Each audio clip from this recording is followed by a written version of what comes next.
want to get into a couple things about what I've learned working as a designer in like the past four years ish. I started out, I worked in construction. That was kind of my, that's what my family did. I worked in that for a long time. While I was doing that, I put myself through school because it was something I wanted to prove to myself. Like, can I do this? Can I make a living at it? I can. Not a great one, especially not being employed by somebody else. Like, literally nothing against the employers I've had. They pay the wage that's common for this area, which ain't great. But, I had some bosses.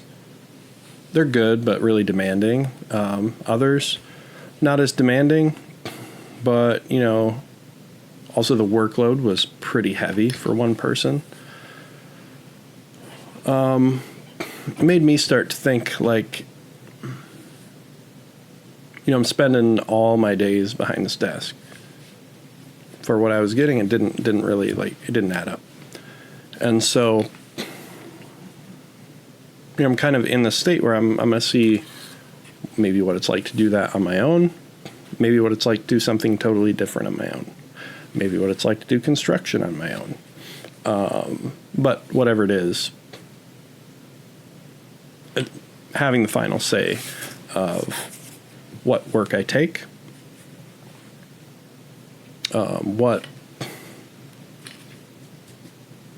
work I don't take, maybe more importantly.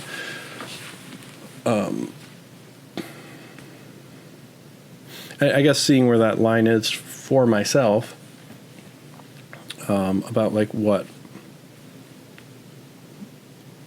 work I think I should be putting into the world, because I think that's kind of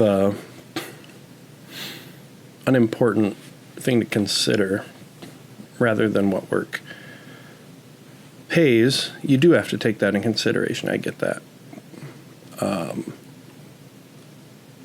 But how do I